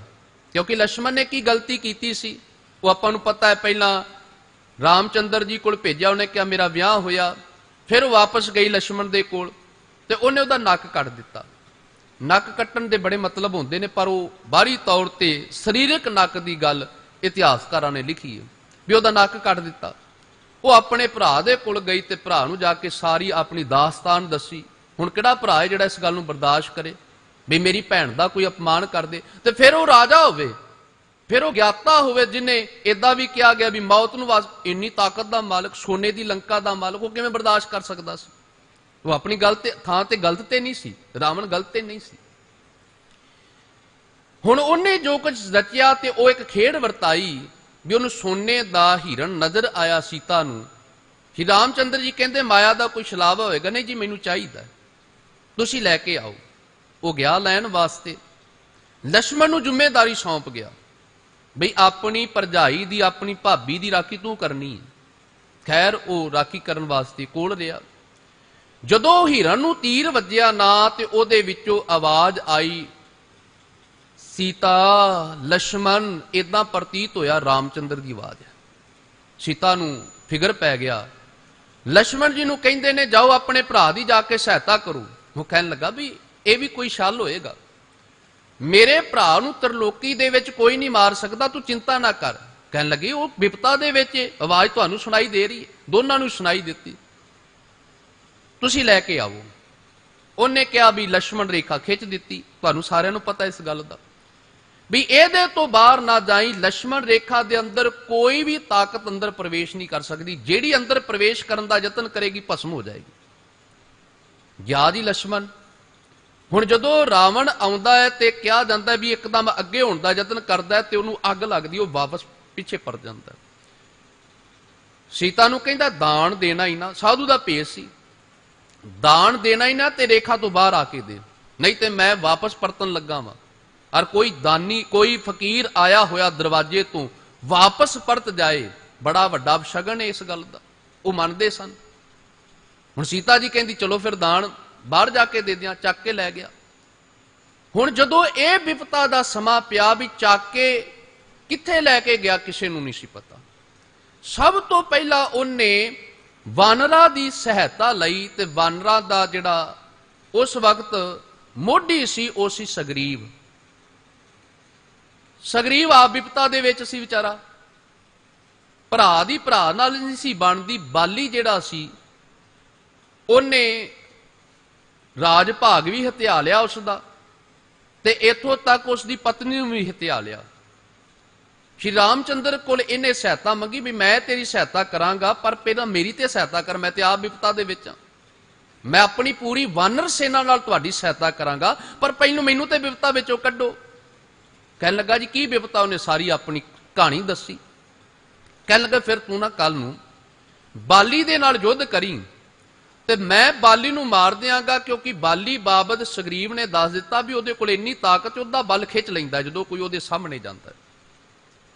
कहन लगा भी एक विपता का समा है फिर, जिहड़ा जिहदे सामने जाके आपां उहनूं मारन दा यतन करांगे, उहने अद्धा बल ही खिच लिया ते फिर अद्धा रह गया ते उहदे कोल ते अपना भी बल है।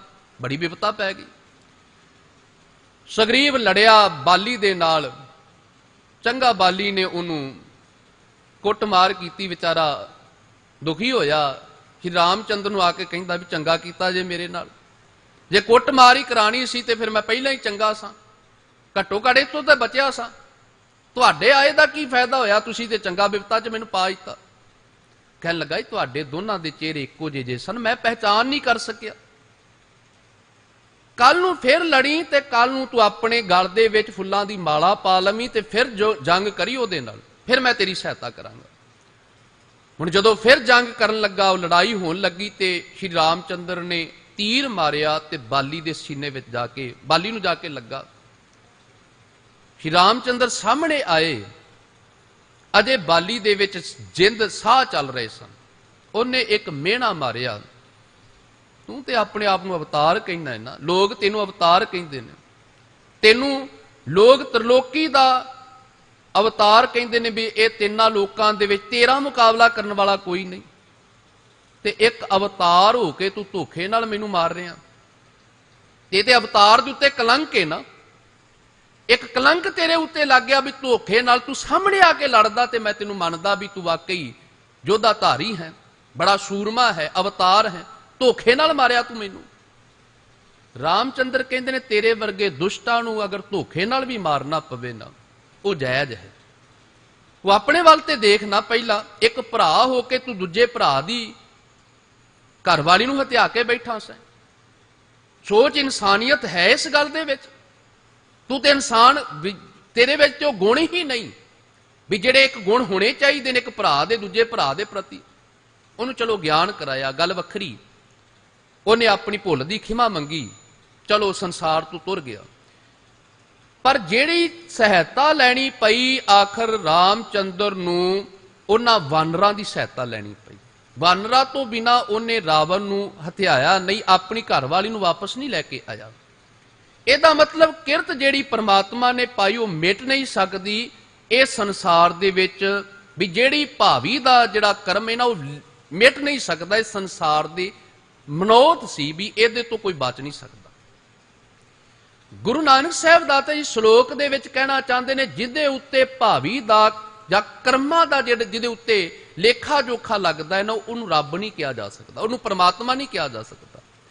इथों तक असी बाणी पढ़ते हैं ना, भगत सदना का एक शब्द आता है, निरप कन्या के कारण एक भया भेख तारी, काम आरती स्वार्थी वाकी पै सवारी, तब गुण कहा जगत गुरा जो कर्म न नासै, सिंह शरण कत जाइए जो जंबू ग्रासै। एक बूंद जल कारण चातरिक दुख पावै, प्राण गए सागर मिलै हुण काम न आवे, प्राण जो थाके थिर नहीं कैसे बिरमावूं, डूब हुए नौका मिले कहो काहे काहे चढ़ावूं, मैं नाही कश हाओ नहीं किश आहे ना मूरा, अवसर लज्जा राख लियो सदना जन तोरा। संसार दी उदाहरण सी ਗੁਰੂ ਨਾਨਕ ਸਾਹਿਬ ਦਾਤੇ ਨੇ ਬਾਣੀ ਵਿੱਚ ਕਿਹਾ, ਦੱਦਾ ਦੋਸ਼ ਨਾ ਦਿਉ ਕਿਸੈ, ਦੋਸ਼ ਕਰਮਾ ਆਪਣਿਆ। ਜੋ ਮੈਂ ਕੀਆ ਸੋ ਮੈਂ ਪਾਇਆ, ਦੋਸ਼ ਨਾ ਦੀਜੈ ਅਵਰ ਜਨਾ। ਕਰਮਾਂ ਦਾ ਦੋਸ਼ ਹੈ ਵੀ ਕਿਸੇ ਨੂੰ ਦੋਸ਼ ਨਾ ਦੇ। ਪਰ ਇਸ ਤੋਂ ਵੀ ਅੱਗੇ ਗੱਲ ਫਿਰ ਜਦੋਂ ਬਾਣੀ ਨੇ ਕੀਤੀ ਨਾ, ਤੇ ਭਗਤ ਸਧਨਾ ਦੀ ਗੱਲ ਬੜੀ ਕਮਾਲ ਦੀ। ਭਗਤ ਸਧਨਾ ਜੀ ਕਹਿੰਦੇ ਨੇ ਵੀ ਮੇਰਾ ਤੇ ਖਿੱਤਾ ਪਹਿਲਾਂ ਕਸਾਈ ਦਾ ਸੀ ਨਾ, ਬਜ਼ੁਰਗਾਂ ਤੋਂ ਇਹ ਕਿਰਤ ਤੁਰੀ ਆ ਰਹੀ ਸੀ। ਪ੍ਰੋਫੈਸਰ ਸਾਹਿਬ ਸਿੰਘ ਜੀ ਨੇ ਨਾ ਜਿਹੜੀ ਇਹ ਦਰਪਣ ਦੇ ਵਿੱਚ ਗੱਲ ਲਿਖੀ ਨਾ, ਜਾਂ ਆਪਾਂ ਉਹਨਾਂ ਦਾ ਭਗਤ ਬਾਣੀ ਦਾ ਸਟੀਕ ਪੜ੍ਹਦੇ ਹਾਂ, ਉਹਦੇ ਵਿੱਚ ਉਹਨਾਂ ਨੇ ਬਕਾਇਦਾ ਤੌਰ ਤੇ ਬੜੀਆਂ ਪਿਆਰੀਆਂ ਉਦਾਹਰਨਾਂ ਦੇ ਕੇ ਗੱਲ ਕਹੀ ਹੈ। ਤੇ ਕੱਲ ਹੀ ਗੁਰਮੁਖਾਂ ਦੇ ਨਾਲ ਵਿਚਾਰ ਚੱਲ ਰਹੀ ਸੀ, ਮੈਨੂੰ ਕੱਲ ਇੱਕ ਗੱਲ ਹੋਰ ਸਮਝ ਆਈ, ਕਿਉਂਕਿ ਨਾਮ ਤੇ ਉਹਨਾਂ ਦਾ ਪਤਾ ਹੈ। ਪ੍ਰੋਫੈਸਰ ਸਾਹਿਬ ਸਿੰਘ ਦਾ ਪਹਿਲਾ ਨਾਮ ਸੀ ਨੱਥੂ ਰਾਮ, ਮਾਸਟਰ ਤਾਰਾ ਸਿੰਘ ਜੀ ਦਾ ਵੀ ਪਹਿਲਾ ਨਾਮ ਨੱਥੂ ਰਾਮ ਸੀ, ਹਿੰਦੂ ਪਰਿਵਾਰਾਂ ਦੇ ਵਿੱਚੋਂ ਆਏ ਸਨ। ਹੁਣ ਇੱਕ ਗੱਲ ਹੋਰ ਦੇਖਣਾ, ਜਿੰਨਾ ਕਮਾਲ ਦਾ ਦਰਪਣ ਪ੍ਰੋਫੈਸਰ ਸਾਹਿਬ ਸਿੰਘ ਨੇ ਲਿਖਿਆ ਹੈ, ਇੰਨਾ ਤੁਸੀਂ ਹੋਰ ਪੜ੍ਹ ਲਓ, ਓਨੀ ਚੰਗੀ ਵਿਆਖਿਆ ਕਿਸੇ ਨੇ ਨਹੀਂ ਲਿਖੀ। ਕਾਰਨ ਇੱਕ ਤੇ ਕਾਰਨ ਇਹ ਸੀ ਵੀ ਪ੍ਰੋਫੈਸਰ ਸਾਹਿਬ ਸਿੰਘ 8ਵੀਂ ਤੱਕ ਫਾਰਸੀ ਪੜ੍ਹੇ ਸਨ। ਇੱਕ ਤੇ ਉਹ ਖੁਦ ਫਾਰਸੀ ਪੜ੍ਹੇ ਸਨ। ਗੁਰਬਾਣੀ ਦੇ ਵਿੱਚ ਜਿਹੜਾ ਹੈ ਨਾ ਫਾਰਸੀ ਦੇ ਸ਼ਬਦ ਆਉਂਦੇ ਨੇ, ਵਿਆਖਿਆ ਉਹੀ ਕਰ ਸਕਦਾ ਜਿਹਨੂੰ ਪਹਿਲਾਂ ਫਾਰਸੀ ਆਉਂਦੀ ਹੋਏਗੀ। ਮੇਰੇ ਵਰਗਾ ਉਦਾਂ ਤਾਂ ਨਹੀਂ ਨਾ ਕਰ ਸਕਦਾ। ਜੇ ਆਪਾਂ ਦਰਪਣ ਨਾ ਪੜ੍ਹੀਏ ਤੇ ਆਪਾਂ ਕਹੀਏ ਜੀ ਫਾਰਸੀ ਦੇ ਸ਼ਬਦਾਂ ਦੀ ਵਿਆਖਿਆ ਕਰ ਲਈਏ, ਨਹੀਂ ਹੁੰਦੀ, ਮਾਫ ਕਰਨਾ ਨਹੀਂ ਹੋ ਸਕਦੀ, ਕਿਉਂਕਿ ਸਹਾਰਾ ਦਰਪਣ ਦਾ ਲੈ ਕੇ ਹੀ ਫਿਰ ਉਹਨਾਂ ਸ਼ਬਦਾਂ ਨੂੰ ਖੋਲ੍ਹਣਾ ਪੈਂਦਾ ਹੈ ਉਹ ਵਿਆਖਿਆ ਵਾਸਤੇ। ਦੂਜਾ ਕਾਰਨ ਪਤਾ ਜੇ ਕੀ ਸੀ? ਪ੍ਰੋਫੈਸਰ ਸਾਹਿਬ ਸਿੰਘ ਸੰਸਕ੍ਰਿਤੀ ਦੇ ਪ੍ਰੋਫੈਸਰ ਸਨ, ਹਿੰਦੂ ਪਰਿਵਾਰ ਚੋਂ ਆਏ ਸਨ। ਇੱਕ ਤੇ ਉਹਨਾਂ ਨੂੰ ਆਪਣੇ ਪੁਰਾਤਨ ਸਾਰੇ ਜੋ ਰਵਾਇਤਾਂ ਸੀ ਜਾਂ ਜੋ ਆਪਣੇ ਇਤਿਹਾਸ ਬਾਰੇ ਸਭ ਕੁਝ ਪਤਾ ਸੀ। ਦੂਜੀ ਗੱਲ, ਉਹ ਸੰਸਕ੍ਰਿਤੀ ਦੇ ਵਿਦਵਾਨ ਸਨ। ਗੁਰਬਾਣੀ ਦੇ ਵਿੱਚ ਸੰਸਕ੍ਰਿਤੀ ਦੇ ਸਹਿਸਕ੍ਰਿਤੀ ਦੇ ਜਿਹੜੇ ਸ਼ਬਦ ਆਉਂਦੇ ਨੇ ਉਹਨਾਂ ਨੂੰ ਖੋਲ੍ਹਣਾ ਆਮ ਬੰਦੇ ਦਾ ਕਾਜ ਨਹੀਂ। ਇਸ ਕਰਕੇ ਪ੍ਰੋਫੈਸਰ ਸਾਹਿਬ ਸਿੰਘ ਦਾ ਜਿਹੜਾ ਦਰਪਣ ਹੈ ਨਾ, ਉਹ ਕਮਾਲ ਦਾ ਮੰਨਿਆ ਜਾਂਦਾ ਹੈ। ਇੱਕ ਉਹਨਾਂ ਨੂੰ ਆਪਣੇ ਜੀਵਨ ਆਪਣੇ ਇਤਿਹਾਸ ਬਾਰੇ ਪਤਾ ਸੀ, ਦੂਜਾ ਉਹਨਾਂ ਕੋਲ ਫਾਰਸੀ ਦੇ ਵੀ ਵਿਦਵਾਨ ਸਨ, ਤੇ ਦੂਜੀ ਗੱਲ ਇਹ ਸੰਸਕ੍ਰਿਤੀ ਦੇ ਤੋਂ ਪ੍ਰੋਫੈਸਰ ਸਨ। ਤੇ ਜਦੋਂ ਉਹਨਾਂ ਨੇ ਸ਼ਬਦ ਦੀ ਵਿਆਖਿਆ ਕੀਤੀ ਨਾ, ਨਿਰਪ ਕੰਨਿਆ ਕੇ ਕਾਰਨ, ਕਈਆਂ ਨੇ ਬੜੀਆਂ ਸਾਖੀਆਂ ਲਾਈਆਂ ਸਨ, ਕਹਾਣੀਆਂ, ਕਈਆਂ ਨੇ ਉਹਨੂੰ ਮੁਸਲਮਾਨ ਵੀ ਭਗਤ ਸਧਰੇ ਨੂੰ ਦੱਸਿਆ। ਪਰ ਜਦੋਂ ਤੁਸੀਂ ਪ੍ਰੋਫੈਸਰ ਸਾਹਿਬ ਸਿੰਘ ਦਾ ਟੀਕਾ ਪੜ੍ਹੋਗੇ ਨਾ, ਉਹਦੇ ਵਿੱਚ ਬਕਾਇਦਾ ਤੌਰ ਤੇ ਉਹਨੇ ਕਿਹਾ ਨਹੀਂ, ਦੇਖੋ ਮੁਸਲਮਾਨ ਤੋਂ ਆਇਆ ਹੋਵੇ ਤੇ ਜਿਵੇਂ ਬਾਬਾ ਸ਼ੇਖ ਫਰੀਦ ਸਾਹਿਬ ਜੀ ਦੀ ਬਾਣੀ ਹੈ, ਉਹ ਆਪਾਂ ਨੂੰ ਠੇਠ ਪੰਜਾਬੀ ਜਾਂ ਆਪਾਂ ਦੇਖਦੇ ਹਾਂ ਉਹਦੇ ਵਿੱਚ ਅਰਬੀ ਫਾਰਸੀ ਦੇ ਸ਼ਬਦ ਆਉਂਦੇ ਨੇ, ਪਰ ਆਹ ਤਾਂ ਸਿੱਧੇ ਤੌਰ ਤੇ ਜੇ ਦੇਖੀਏ ਭਗਤ ਸਧਨੇ ਦੀ ਬਾਣੀ ਵਿੱਚ ਇਹ ਜਿਹਾ ਕੋਈ ਫਾਰਸੀ ਦਾ ਸ਼ਬਦ ਨਹੀਂ ਆ ਰਿਹਾ। ਉਹ ਕਹਿੰਦੇ ਨਿਰਪ ਕੰਨਿਆ ਕੇ ਕਾਰਨ, ਇੱਕ ਭਇਆ ਪੇਖਤਾਰੀ, ਇੱਕ ਬੱਚੀ ਦਾ ਵਿਆਹ ਸੀ। ਮੈਂ ਸੰਖੇਪ ਦੀ ਬੇਨਤੀ ਕਰਕੇ ਅੱਗੇ ਤੁਰਾਂ ਵੀ ਉਹ ਬੱਚੀ ਦੇ ਵਿਆਹ ਦੇ ਵਿੱਚ ਇੱਕ ਬੰਦੇ ਨੇ ਵਿਸ਼ਨੂੰ ਦਾ ਭੇਖ ਬਣਾਇਆ। ਭੇਖ ਬਣਾਉਂਦਿਆਂ ਬਣਾਉਂਦਿਆਂ ਇੱਕ ਦਿਨ ਉਹਨੂੰ ਗਿਆਨ ਹੋ ਗਿਆ, ਤੇ ਗਿਆਨ ਹੋਇਆ ਜਿਸ ਦਿਨ ਉਹਨੇ ਸੱਚਮੁੱਚ ਜਾ ਕੇ ਸਾਰੀ ਸੱਚਾਈ ਦੱਸ ਦਿੱਤੀ। ਦੇਵ ਨੀਤੀ ਐਸੀ ਸੀ ਵੀ ਕਰਤਾਰ ਦੀ ਖੇਡ, ਭਾਵੇਂ ਰਾਜੇ ਨੇ ਹਮਲਾ ਕੀਤਾ, ਉਹ ਵਾਪਸ ਰਸਤੇ 'ਚ ਹੀ ਮੁੜ ਗਿਆ। ਉਹਨੇ ਕਿਹਾ ਭੇਖ ਨਹੀਂ ਕੇਵਲ, ਹੁਣ ਜੇ ਭੇਖ ਪਾਇਆ ਤੇ ਇਸ ਭੇਖ ਦੀ ਲਾਜ ਵੀ ਰੱਖ। ਸੱਚਮੁੱਚ ਅੰਦਰੋਂ ਜੁੜ ਗਿਆ ਉਹ। ਭਗਤ ਸਧਨਾ ਜੀ ਕਹਿੰਦੇ ਨੇ ਮੇਰਾ ਤੇ ਕੰਮ ਕਸਾਈ ਦਾ ਸੀ। ਇੱਕ ਦਿਨ ਰਾਜੇ ਦੇ ਅਹਿਲਕਾਰ ਆਏ, ਉਹਨਾਂ ਨੇ ਆ ਕੇ ਮਾਸ ਦੀ ਮੰਗ ਕੀਤੀ ਵੀ ਬੱਕਰੇ ਦਾ ਮਾਸ ਚਾਹੀਦਾ।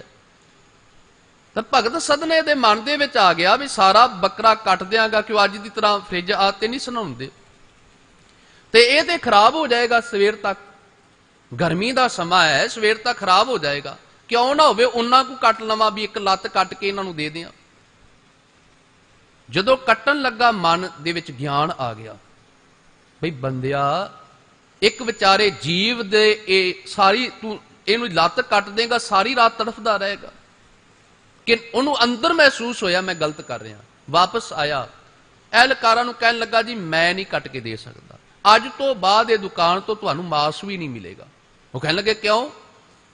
ਕਿਉਂਕਿ ਆਪਾਂ ਅੱਜ ਤੋਂ ਬਾਅਦ ਇਹ ਖਿੱਤਾ ਹੀ ਛੱਡਣ ਲੱਗੇ ਆ, ਮੈਂ ਇਹ ਪਾਪ ਨਹੀਂ ਕਰ ਸਕਦਾ, ਮੈਂ ਤੁਹਾਨੂੰ ਉਹਨਾਂ ਕੋ ਮਾਸ ਕੱਟ ਕੇ ਨਹੀਂ ਦੇ ਸਕਦਾ। ਮਨ ਜਾਗ ਗਿਆ।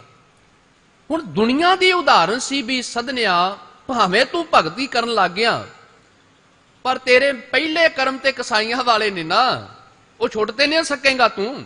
ਤੈਨੂੰ ਹਿਸਾਬ ਕਿਤਾਬ ਤੇ ਰੱਬ ਦੇ ਘਰ ਵਿੱਚ ਜਾ ਕੇ ਦੇਣਾ ਹੀ ਪਏਗਾ ਨਾ। ਜਿਹੜੇ ਤੂੰ ਕਰਮ, ਜਿਹੜੇ ਕਰਮ ਨੇ, ਪਿਛਲੇ ਪੁਰਾਣੇ ਕਰਮ ਨੇ, ਉਹਦੇ ਨਾਲ ਹੀ ਚੱਲਣਗੇ ਨਾ। ਰੱਬ ਨੂੰ ਸੰਬੋਧਨ ਕਰਕੇ ਭਗਤ ਸਧਨਾ ਜੀ ਕਹਿੰਦੇ ਨੇ, ਨਿਰਪ ਕੰਨਿਆ ਕੇ ਕਾਰਨਿਕ ਭਇਆ ਭੇਖ ਧਾਰੀ, ਕਾਮਾਰਥੀ ਕਾਮ ਬਿਰਤੀ ਵਾਲਾ, ਸਵਾਰਥੀ ਸਵਾਰਥ ਬਿਰਤੀ ਵਾਲਾ। ਕਾਮਾਰਥੀ ਸਵਾਰਥੀ ਬਾਕੀ ਪੈ ਸਵਾਰੀ, ਉਹਦੀ ਵੀ ਪੈ ਤੂੰ ਸਵਾਰ ਦਿੱਤੀ। ਤਬ ਗੁਣ ਕਹਾ ਜਗਤ ਗੁਰਾ, ਜੋ ਕਰਮ ਨ ਨਾਸੈ। ਫਿਰ ਤੇਰੇ ਵਿੱਚ ਕੀ ਗੁਣ ਹੋਇਆ ਰੱਬਾ? ਜੇ ਪਹਿਲਾਂ ਵੀ ਕਰਮਾਂ ਦਾ ਹਿਸਾਬ ਕਿਤਾਬ ਦੇਣਾ ਪੈਣਾ, ਹੁਣ ਵੀ ਕਰਮਾਂ ਦਾ ਹਿਸਾਬ ਕਿਤਾਬ ਦੇਣਾ ਪੈਣਾ। ਜੇ ਮੰਨ ਲਓ ਮੈਂ ਤੇਰੀ ਭਗਤੀ ਨਹੀਂ ਸੀ ਕੀਤੀ, ਉਦੋਂ ਤੇ ਕਰਮਾਂ ਦਾ ਹਿਸਾਬ ਕਿਤਾਬ ਦੇਣਾ ਪੈਣਾ ਸੀ, ਉਹ ਤੇ ਬ੍ਰਾਹਮਣ ਕਹਿੰਦਾ ਸੀ ਵੀ ਦੇਣਾ ਪੈਣਾ। ਤੇ ਹੁਣ ਤੇਰੀ ਭਗਤੀ ਕਰ ਲਈ ਵੀ ਅਜੇ ਵੀ ਹਿਸਾਬ ਕਿਤਾਬ ਦੇਣਾ ਪੈਣਾ, ਤਾਂ ਫਿਰ ਤੇਰੇ ਗੁਣ ਗਾਣ ਦਾ ਕੀ ਫਾਇਦਾ ਹੋਇਆ? ਸਵਾਲ ਹੀ ਕੀਤਾ ਨਾ ਰੱਬ ਦੇ ਉੱਤੇ, ਦੱਸ ਵੀ ਤੇਰੇ ਗੁਣ, ਤੇਰੀ ਸ਼ਰਨ ਵਿੱਚ ਆਉਣ ਦਾ ਕੀ ਲਾਭ ਹੋਇਆ, ਜੇ ਮੈਨੂੰ ਫਿਰ ਵੀ ਕਰਮ ਜਿਹੜੇ ਨੇ ਉਹ ਮੇਰੇ ਨਾਲ ਹੀ ਚੱਲਣੇ ਨੇ। ਇਹ ਦੁਨੀਆ ਦੀਆਂ ਉਦਾਹਰਨਾਂ ਸਨ। ਤੁਸੀਂ ਮਹਾਭਾਰਤ ਦਾ ਕਿੱਸਾ ਪੜ੍ਹੋਗੇ, ਉਹਦੇ ਵਿੱਚ ਇੱਕ ਉਦਾਹਰਨ ਆਉਂਦੀ ਹੈ, ਭਾਵੇਂ ਸ਼੍ਰੀ ਕ੍ਰਿਸ਼ਨ ਜੀ ਨਾਲ ਜੋੜੀ ਗਈ। ਉਹਦੇ ਵਿੱਚ ਇੱਕ ਉਦਾਹਰਨ ਆਉਂਦੀ ਹੈ ਵੀ ਕੋਈ ਚੋਰ ਤੁਰਿਆ ਜਾ ਰਿਹਾ ਸੀ, ਕੋਈ ਫਕੀਰ ਭਗਤੀ ਕਰ ਰਿਹਾ ਸੀ। ਉਹਨੇ ਗਲੇ ਦੇ, ਉਹ ਜਦੋਂ ਚੋਰੀ ਕਰਕੇ ਜਾ ਰਿਹਾ ਸੀ, ਉਹਨੇ ਉਹਦੀ ਸ਼ਰਨ ਮੰਗੀ, ਕਹਿਣ ਲੱਗਾ ਜੀ ਠੀਕ ਹੈ। ਉਹ ਕੋਲ ਹੀ ਉਹਦੇ ਨਾਲ, ਜਿਹੜਾ ਉਹਨੇ ਕਿਹਾ ਵੀ ਪਿੰਡ ਵਾਲੇ ਮਾਰ ਦੇਣਗੇ, ਉਹਨੇ ਉਹਦੇ ਕੋਲ ਹੀ ਨਾ, ਸਾਧ ਦੇ ਕੋਲ, ਉਹਦੀ ਕੁਟੀਆ ਦੇ ਵਿੱਚ ਨਾ, ਉਹ ਸਭ ਕੁਝ ਲੁਕਾ ਦਿੱਤਾ, ਜਿਹੜਾ ਕੁਝ ਲੁੱਟ ਕੇ ਆਇਆ ਸੀ। ਉਹ ਆਏ ਜਦੋਂ ਪਿੰਡ ਵਾਲੇ, ਉਹਨਾਂ ਨੇ ਆ ਕੇ ਫਕੀਰ ਦੇ ਕੋਲ ਪੁੱਛਿਆ, ਉਹਨਾਂ ਨੇ ਕਹਿ ਲੱਗੇ ਮੈਨੂੰ ਤੇ ਪਤਾ ਨਹੀਂ, ਜਾਂ ਉਹ ਨਾ ਦੱਸ ਪਾਇਆ। ਉਹਨਾਂ ਨੇ ਤਲਾਸ਼ੀ ਲਈ ਝੁੱਗੀ ਤੇ ਉਹ ਸਭ ਕੁਝ ਨਿਕਲ ਆਇਆ, ਤੇ ਉਹਨੂੰ ਕਹਿਣ ਲੱਗੇ ਵੀ ਹੁਣ ਇਹਨੂੰ ਸਜ਼ਾ ਦਿੱਤੀ ਜਾਏ, ਇਹਨੂੰ ਫਾਂਸੀ ਤੇ ਲਟਕਾਇਆ ਜਾਏ। ਰਾਜੇ ਕੋਲ ਲੈ ਗਏ। ਬੜਾ ਪਹੁੰਚਿਆ ਹੋਇਆ ਫਕੀਰ ਸੀ, ਉਹਨੇ ਕਿਹਾ ਵੀ ਹੁਣ ਰੱਬ ਦੇ ਨਾਲ ਗੱਲਾਂ ਬਾਤਾਂ ਕੀਤੀਆਂ, ਮੈਂ ਤੇ ਜ਼ਿੰਦਗੀ 'ਚ ਕਰਮ ਕੋਈ ਨਹੀਂ ਮਾੜਾ ਕੀਤਾ। ਮੁੱਕਦੀ ਗੱਲ ਕੀ, ਸਮੇਂ ਵਿੱਚ ਰਹਿ ਕੇ ਸਮਾਪਤੀ ਕਰੀਏ। ਮੁੱਕਦੀ ਗੱਲ ਕੀ, ਉਹਨੇ ਪਿਛਲੇ ਜਨਮ ਵਿੱਚ ਦੇਖਿਆ ਜੀ ਕੋਈ ਕਰਮ ਮਾੜਾ ਨਹੀਂ, ਉਸ ਤੋਂ ਪਿਛਲੇ ਜਨਮ ਵਿੱਚ ਕੋਈ 100 ਜਨਮ ਤੱਕ ਚਲੇ ਗਿਆ। ਉਹਨਾਂ ਦਾ ਇਤਿਹਾਸ ਹੀ ਦੱਸਦਾ ਹੈ ਵੀ 100 ਜਨਮ ਤੱਕ ਪਿੱਛੇ ਚਲਾ ਗਿਆ। 100 ਜਨਮ ਤੱਕ ਭਗਤੀ ਕੀਤੀ। ਰੱਬ ਨੂੰ ਕਹਿਣ ਲੱਗਾ ਜੀ ਮੈਂ ਤੇ ਸਾਰੇ ਜਨਮਾਂ ਵਿੱਚ ਭਗਤੀ ਕੀਤੀ। ਕਹਿਣ ਲੱਗਾ 101 ਜਨਮ ਦੇਖ ਲਾ। ਦੇਖਿਆ ਤੇ ਉਹਦੇ ਵਿੱਚ ਬੱਚਾ ਹੋ ਕੇ ਉਹਨੇ ਕੀੜੇ ਨੂੰ ਮਾਰਿਆ। ਕਹਿਣ ਲੱਗੇ ਉਹ ਤੈਨੂੰ ਸਜ਼ਾ ਮਿਲਣ ਲੱਗੀ। ਇਹ ਲੋਕਾਂ ਦੀ ਉਦਾਹਰਨ ਸੀ ਬਈ ਜੇ 100 ਜਨਮ ਤੱਕ ਭਗਤੀ ਕਰਕੇ ਇੱਕ ਛੋਟੀ ਜੀ ਭੁੱਲ ਰੱਬ ਨੇ ਨਹੀਂ ਬਖਸ਼ੀ, ਤਾਂ ਫਿਰ ਪਰਮਾਤਮਾ ਜੀ ਤੇਰੇ ਗੁਣ ਗਾਣ ਦਾ ਕੀ ਲਾਭ ਹੋਇਆ? ਵੀ 100 ਇੱਥੇ ਤੇ ਇੱਕ ਜਨਮ ਦੀ ਭਗਤੀ ਕੀ, ਇੱਕ ਪਲ ਦੀ ਵੀ ਭਗਤੀ ਉਹ ਮਾੜੇ ਕਰਮਾਂ ਤੋਂ ਛੁਡਾ ਦਿੰਦੀ ਹੈ। ਬਾਣੀ ਤੇ ਇਹ ਕਹਿੰਦੀ ਹੈ। ਹੁਣ ਭਗਤ ਸਧਨਾ ਜੀ ਕਹਿੰਦੇ ਨੇ ਵੀ ਤੇਰੀ ਭਗਤੀ ਕਰਨ ਦਾ ਕੀ ਲਾਭ ਹੋਇਆ, ਤੇਰੀ ਸ਼ਨ ਵਿੱਚ ਜਾਣ ਦਾ ਕੀ ਲਾਭ ਹੋਇਆ? ਜੇ ਜੰਬਕ ਉਹ ਗਿੱਦੜ ਫਿਰ ਵੀ ਮੈਨੂੰ ਵਿਆਪਦੇ ਰਹਿਣ, ਗਿੱਦੜ ਸਤਾਉਂਦੇ ਰਹਿਣ, ਦੱਸ ਤੇਰੀ ਸ਼ਰਨ ਦਾ ਕੀ ਲਾਭ ਹੋਇਆ? ਮੈਂ ਜੇ ਤੇਰੀ ਸ਼ਰਨ ਵਿੱਚ ਆਇਆ ਮਾਨਾ ਤੇ ਇਹਦਾ ਮਤਲਬ ਏ ਜੰਬਕ ਦਾ ਉਹਨਾਂ ਕਰਮਾਂ ਦਾ ਨਾਲ ਲੇਖਾ ਜੋਖਾ ਨਹੀਂ ਹੋਣਾ ਚਾਹੀਦਾ। ਸ਼ੇਰ ਦੀ ਸ਼ਰਨ ਵਿੱਚ ਜਾ ਕੇ ਗਿੱਦੜਾਂ ਦਾ ਹੀ ਡਰ ਪਿਆ ਰਵੇ ਤੇ ਫਿਰ ਸ਼ੇਰ ਦੀ ਸ਼ਰਨ ਦਾ ਕੀ ਲਾਭ? ਮਹਾਰਾਜ ਅੱਜ ਉਸ ਉਦਾਹਰਨ ਨੂੰ ਦਿੰਦੇ ਨੇ। ਭਗਤ ਸਧਨਾ ਜੀ ਦਾ ਸ਼ਬਦ ਇਸ ਕਰਕੇ ਸਾਂਝਾ ਕੀਤਾ ਹੈ, ਰੱਬ ਦੀ ਭਗਤੀ ਤੇ ਕਰਮਾਂ ਤੋਂ ਛੁਟਕਾਰਾ ਦਿਲਾ ਦਿੰਦੀ ਹੈ। ਪਰ ਇੱਥੇ ਗੁਰੂ ਨਾਨਕ ਸਾਹਿਬ ਦਾਤੇ ਨੇ ਉਦਾਹਰਨ ਦਿੱਤੀ ਸ਼੍ਰੀ ਰਾਮ ਚੰਦਰ ਦੀ। ਮਹਾਰਾਜ ਕਹਿੰਦੇ ਨੇ ਰੱਬ ਨਹੀਂ ਕਿਹਾ ਜਾ ਸਕਦਾ ਉਸ ਨੂੰ। ਤੁਸੀਂ ਕਹੋ ਵੀ ਪਰਮਾਤਮਾ, ਪਰਮਾਤਮਾ ਉੱਤੇ ਲੇਖੇ ਜੋਖੇ ਦਾ ਅਸਰ ਨਹੀਂ ਹੁੰਦਾ, ਪਰ ਸ਼੍ਰੀ ਰਾਮ ਚੰਦਰ ਦੇ ਉੱਤੇ ਤੇ ਉਸ ਦਾ ਲੇਖੇ ਜੋਖੇ ਦਾ ਅਸਰ ਹੋਇਆ ਨਾ। ਉਹਨੂੰ ਤੇ ਕਰਮਾਂ ਤੋਂ ਛੁਟਕਾਰਾ ਨਾ ਮਿਲਿਆ, ਉਹਨੂੰ ਤੇ ਆਪਣੇ ਕਰਮ ਭੋਗਣੇ ਪੈ ਜੋ ਉਹਨੇ ਕੀਤੀ ਸੀ ਗਲਤੀ, ਉਹਦੀ ਸਜ਼ਾ ਮਿਲੀ। ਰਾਮ ਝੁਰੈ ਦਲ ਮੇਲਵੈ ਅੰਤਰ ਬਲ ਅਧਿਕਾਰ, ਤੇ ਅਧਿਕਾਰ ਵੀ ਉਸ ਨੂੰ ਇਸ ਗੱਲ ਦਾ ਵੀ ਮੈਂ ਆਪਣੀ ਸੈਨਾ ਬਣਾ ਸਕਾਂ। ਬੰਤਰ ਕੀ ਸੈਨਾ ਸੇਵੀਐ ਮਨ ਤਨ ਜੁਜ ਅਪਾਰ, ਫਿਰ ਬੰਤਰ ਦੀ, ਬਾਂਦਰਾਂ ਦੀ ਸੈਨਾ ਨੂੰ ਸੇਵਣਾ ਪਿਆ। ਜਿਨ੍ਹਾਂ ਦੇ ਮਨ ਦੇ ਵਿੱਚ ਲੜਨ ਦਾ ਚਾਅ ਸੀ ਉਹਨਾਂ ਨੂੰ ਸੇਵਣਾ ਪਿਆ।